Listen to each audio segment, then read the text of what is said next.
Tonight, you are in for a treat. It will not be our typical opera gala. In fact, there really will be no opera tonight. Instead, we will present a wonderful musical play about the history of Brownsville by our good friend and colleague, Milo Kearney.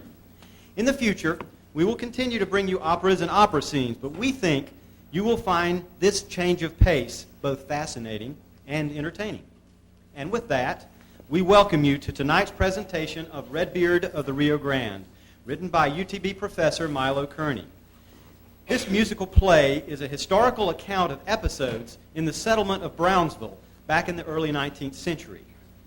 Juan Cortina, Charles Stillman, Adolphus Glavica, Mrs. Cortina, Juan's mother, and Rip Ford were all part of this story of trials and tribulations. Today, we think of Brownsville as a peaceful and uneventful town, but this was not always the case. Life was risky then. There could be a beautiful society wedding on one day, and the next day, gun-toting bandits could shoot up the town. Juan Cortina, Redbeard, played a pivotal role in the history of our border town. During the Mexican-American War, he fought the American takeover of the north bank of the Rio Grande, and he spent much of the rest of his life fighting for one cause or another along the border. This is the man, and these are the times we now call to our stage. In the opening scene, La Llorona, the weeping spirit of the Mexican people, arises from the Dean Porter Resaca, where she has drowned herself in grief. She proclaims that she is afraid for her country, its people, and their future, and she calls for Juan Cortina to rescue them. Oh, mis hijos, what have they done to you, my dear Mexican children from the lower Rio Grande? Oh, mis hijos, when your uncle father first came to our soil, he took back his Mexican beauty. He promised to care for me and for you. But then he turned against our people, our country. He rallied to a new flag and to a new culture. He left us living in rag and scorn. And so, suffocated by my tears, I drown in grief. Who will revenge us? Juan Cortina, you're my only hope. Come to the rescue.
In the next scene, Juan Cortina and his mother, Estefana, along with Adolphus Glavica, Glavica's wife, Concepcion, and Charles Stillman, are at a gathering at Miss Cortina's home at Rancho del Carmen.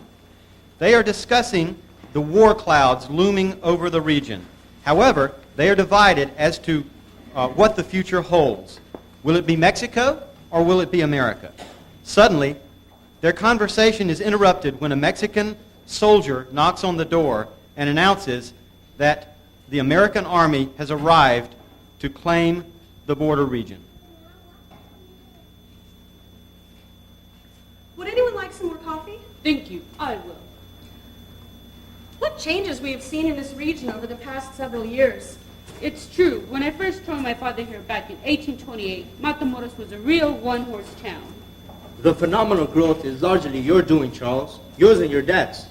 Your shipping business has been a real shot in the arm for us. We're lucky you moved here. Actually, a lot of the credit should go to Senora Cortina here. She was the one who built the ranching base north of the Rio Grande. When President Santa Anna made his call to pull out and abandon the area north of the Comanches, and other ranchers meekly pulled out, she stuck it out. And Juan, your extermination of the Karankawas made all the Indians respect us. But now these rumors of a coming invasion, they're very troubling. What do you make of them, Mr. Stillman? War is inevitable, Senora Cortina. Polk's offer to buy part of Mexico was a slap in the face to our people. President Paredes will fight rather than sell. Spoken like a true patriot. But what if the U.S. Congress accepts Texas's claim to the Rio Grande River as the U.S.-Mexican boundary? What then?